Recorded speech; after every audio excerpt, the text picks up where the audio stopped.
श्री शिवाय नमस्तुभ्याम। हर हर महादेव। दोस्तों, कैसे हो आप सब। देखिए, भगवान शिव की हम रोज़ आराधना करते हैं और अगर आप देखो तो शिव पुराण के उपाय में रोज़ हम आपको भगवान शिव से जुड़े हुए कुछ ना कुछ उपाय आपको बताते रहते हैं। हम रोज़ भगवान शिव की आराधना करते हैं, उनके निमित्त उपाय करते हैं। रोज़ नहीं करते कई लोग, तो कई लोग सोमवार के दिन करते हैं, कई लोग शिवरात्रि पर करते हैं और कई लोग प्रदोष के दिन, प्रदोष की तिथि पर करते हैं।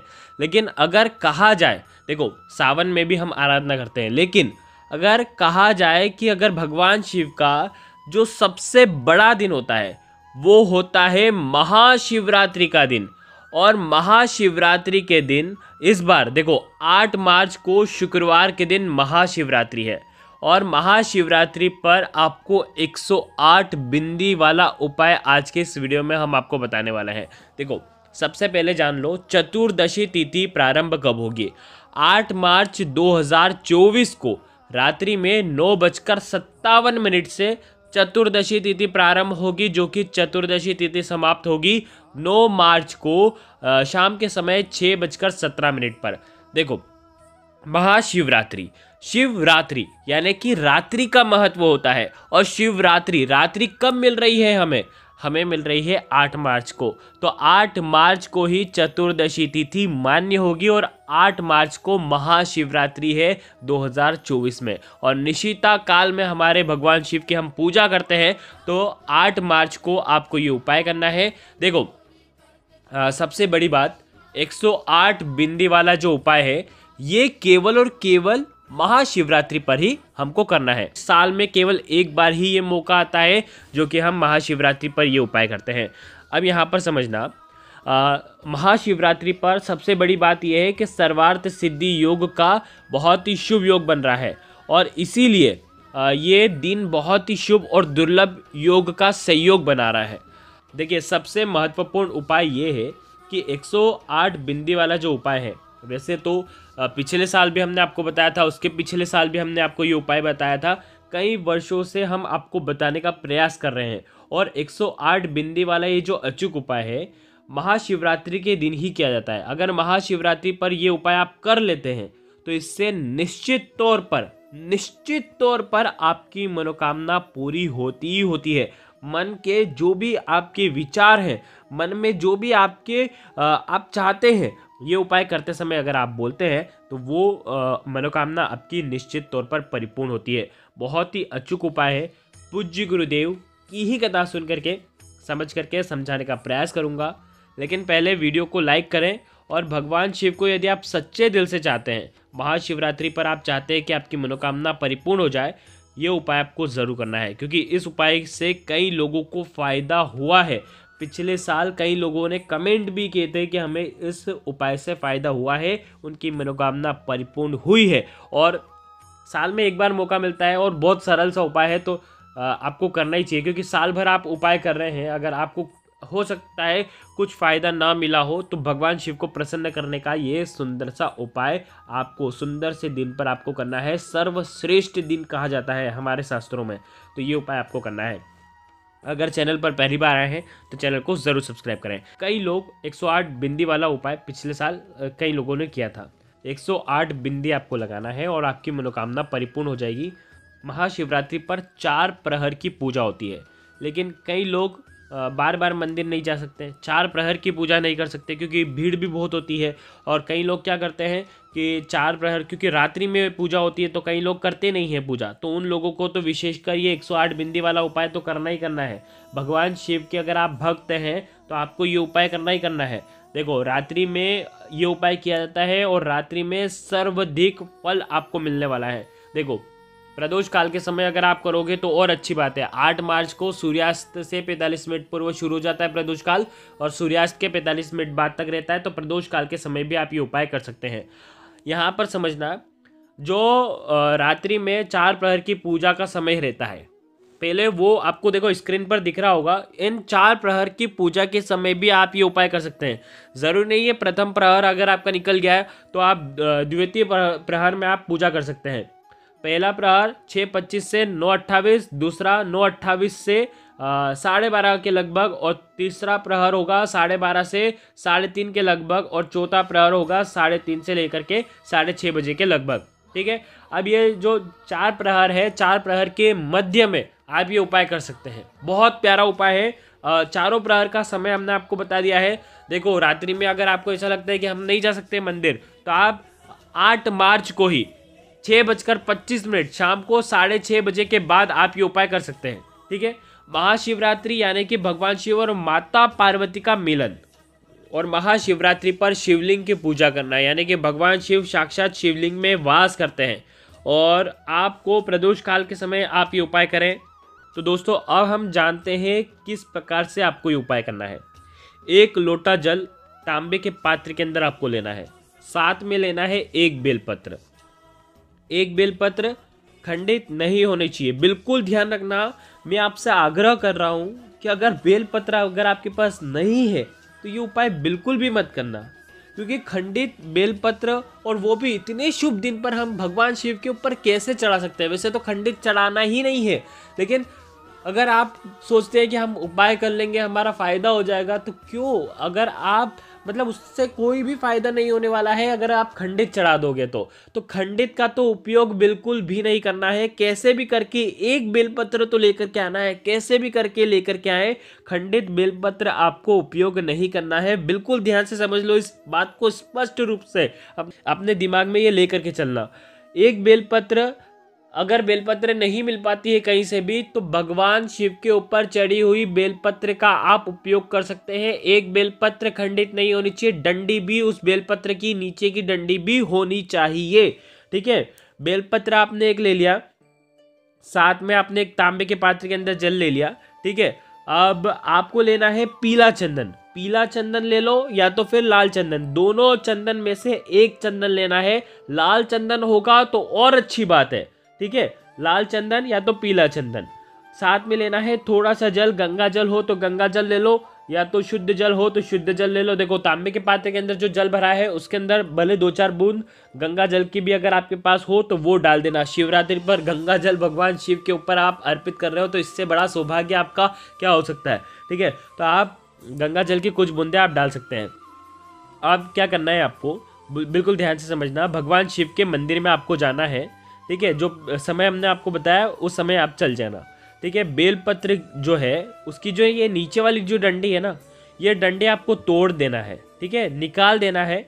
और अब आप जो लाल चंदन लेकर के आए हैं, लाल चंदन के अंदर आपको ये जल, जो थोड़ा सा जल लेकर के आए हो ना, जो तांबे के पात्र के अंदर, थोड़ा सा जल इसमें मिलाना ताकि लाल चंदन का पेस्ट तैयार हो जाए।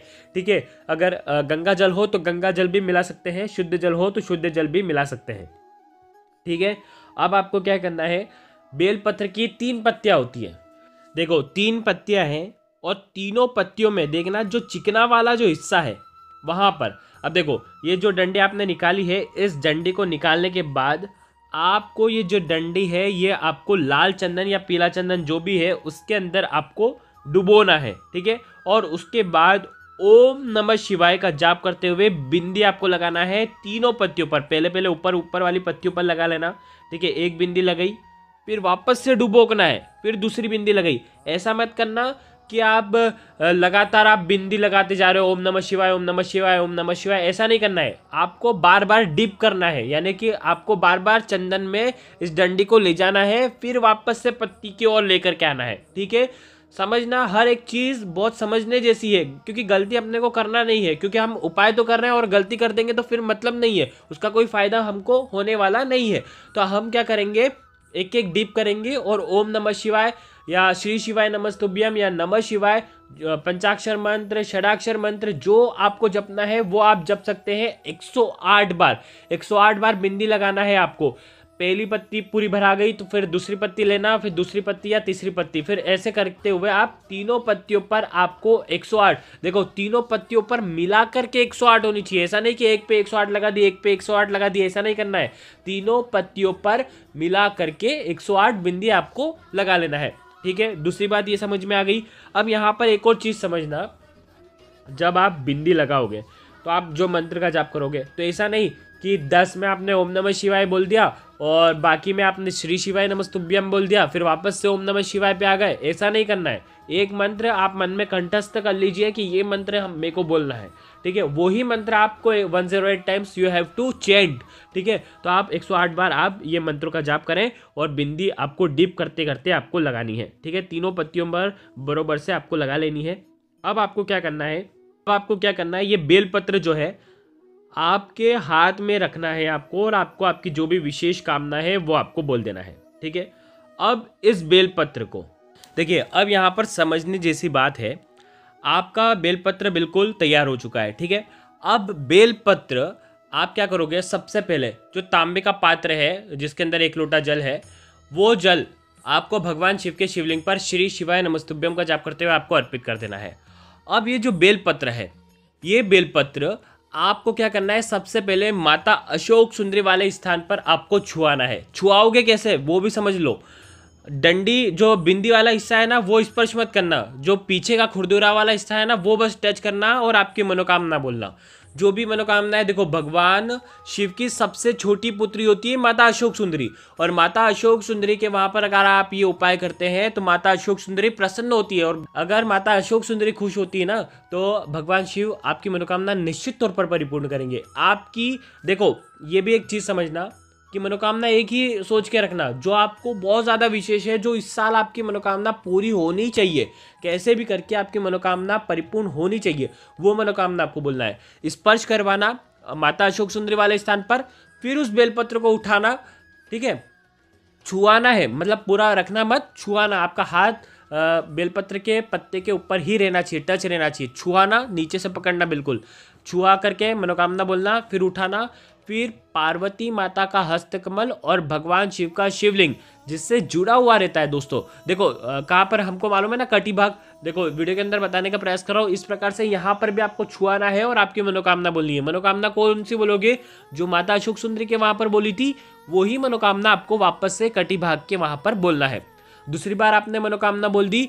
अब इस बेलपत्र को वापस से उठाना है और भगवान शिव के शिवलिंग पर आपको अर्पित करना है। लेकिन अर्पित कैसे करोगे, जो 108 बिंदी भगवान शिव के मंत्र से अभिमंत्रित ये बिंदियां जो आपने लगाई है, वो बिंदियां भगवान शिव के शिवलिंग पर स्पर्श होनी चाहिए, ठीक है। आई समझ में, स्पर्श हो जाएगी और उसके बाद वापस से आपको वहां पर आपकी मनोकामना बोलनी है। तीनों जगह एक ही मनोकामना बोलनी है, वो निश्चित तौर पर आपकी मनोकामना इस महाशिवरात्रि की दिव्य रात्रि में निश्चित तौर पर परिपूर्ण होगी। देखो यहाँ पर पूज्य गुरुदेव कहते हैं कि जिस प्रकार से, देखो हमने आपको बिल्कुल कर करके आपको बताया है।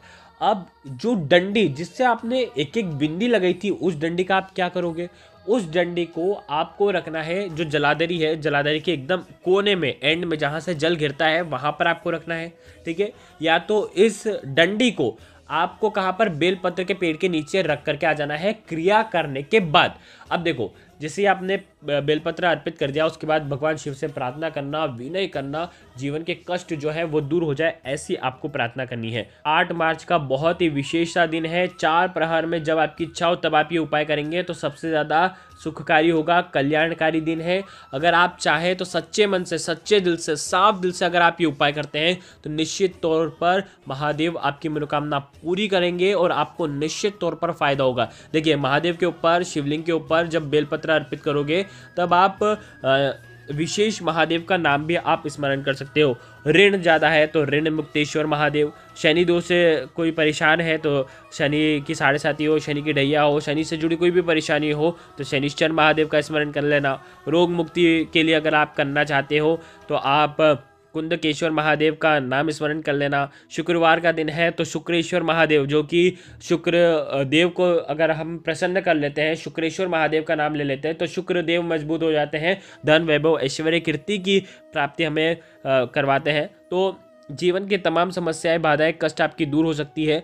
आप किसी भी एक महादेव का नाम ले लेना और आपके जीवन के संकट बाधा जो है वो निश्चित तौर पर दूर होंगे। विशेष मनोकामना पूर्ति का ये उपाय है।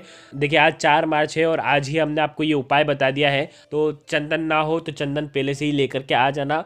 बहुत ही प्यारा सा विशेष सा उपाय है। श्री शिवाय नमस्तुभ्यम। कुछ समझ में ना आए तो कमेंट में एक बार पूछ लेना। घर में निश्चित तौर पर आपकी खुशी आएगी, मनोकामना निश्चित तौर पर महादेव आपकी पूरी करेंगे। हर हर महादेव।